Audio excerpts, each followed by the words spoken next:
Hi my angels, and welcome back to my channel. If you're new here, my name is Sierra, and before we get started, you should make sure to subscribe to my channel. In today's video, I'm filming on my phone, just so you are aware, and I will be telling you, as you can see by the title down below, that I will be talking about Ostara. Now, I have my notebook in front of me because I want to be able to kind of have flow of what I'm saying so I don't trip over my words like I just did there.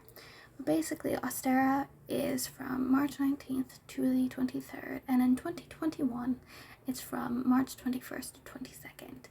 It's also known as the spring equinox, which is when the amount of time of daylight and nighttime is the exact same. That's why I want the video up today, because it's the 22nd. So basically it's to celebrate the beginning of spring and the fertility of the land, new beginnings, all of that fun stuff. And it's very similar to Easter. There's a lot of things that connect, a lot of things from Easter that came from this. So basically around this time, goddesses like Persephone and her mother Demeter are celebrated. Also, the Easter hare, or rabbit, or bunny, is a symbol of the moon and is connected to Hecate, Freya, and Holda. So they're also celebrated around this time. As far as I know, it's mostly only female goddesses that are celebrated. I don't know any males. That doesn't mean they don't exist, but I thought that was kind of cool. So, it's also about like rebirth, and that's why eggs are really important, because they symbolize kind of that like rebirth and fertility. So there's a lot of different things you can do. Like some people will actually put or like bury a raw egg in their front yard, which is supposed to bring good luck, as well as a lot of other things. Things like daffodils, primroses, violets, etc. are important around this time. Spring flowers. So the rabbit, like I was saying, is a symbol of fertility, spring, and their large jumps are actually to signify a leap of faith or jumping into new beginnings. They also represent immortality, at least the Easter bunny does, because it is thought that the rabbit dies every year and comes back, which is kind of where the idea of like the resurrection of Christ came from. Yeah. Also, speaking of which, in 325 AD, the first major church group called Nicaea decided that Easter should fall on the Sunday following the first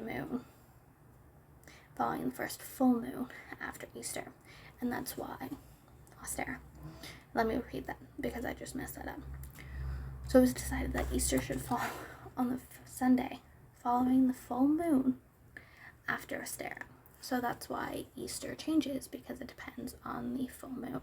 I don't exactly know why they decided that was going to be the date. I don't know why it wasn't just like the Sunday after Ostara. I don't know why this church group in 325 AD decided that Easter was going to fall on that date, but that's kind of where that came from. The Easter name also comes from the Anglo-Saxon England goddess Eoster. And then eggs were also decorated and ate after people celebrated Lent. It was a way to feed themselves, and eggs are really not popular around this time of year, but yeah, this is when animals are fertile and the ground is, and things are starting to become more available, so they'd eat eggs. And the Easter rabbit was actually first seen in 1722 in a book. Sorry, this was the first time seen in a book. Was in 1722 by a German professor of medicine named George, I'm gonna mess this up, Frank von Frankenau. I don't know why a professor of medicine was writing a book with an Easter bunny in it. I don't know, but that was the first time it was seen in a book. And then I believe it was in the 18th century when the Easter bunnies and eggs and stuff started to be put on cards, and like Easter cards were made. What is that? They're still popular to this day. Hallmark. They were actually ones that popularized putting it on cards. And then in the 19th century, it was actually a German bakery that made chocolate eggs. So before that, it was just regular eggs. 19th century, it became chocolate eggs. I don't know what year in the 19th century. I want to say it was 1855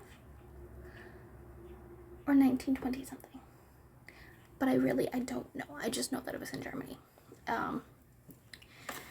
And then, so hot cross buns are also popular because the cross is supposed to represent the 4 seasons, the 4 directions, actually the 5 elements, which are earth, fire, water, air, and the soul. And the soul is supposed to be in the middle of the cross. It also represents, because it's a circle, the circle of the year and the circle of life. So that's kind of what Ostara is. I think.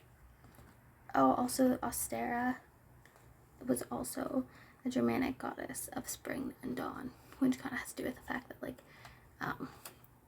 night and day are the exact same length of time. But yeah, so a lot of things people do is, like I said, think of Easter.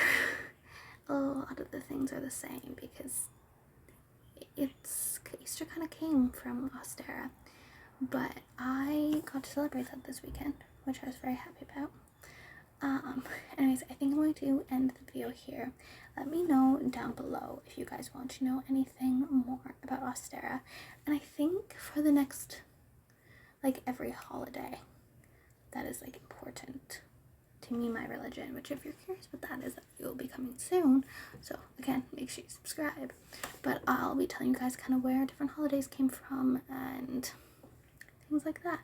Oh, also, I know in certain countries it's called Pashkow, and I believe it is connected to the Jewish Passover, which is soon, I think. I do not know nearly enough about that to speak about it, so I'm not going to, but I know that there is a word for it that is connected to that. I'm really sorry that I don't know, but I don't want to, I just know that came up when I was doing some research. But anyways, I love you guys. Stay safe and healthy. And cheers.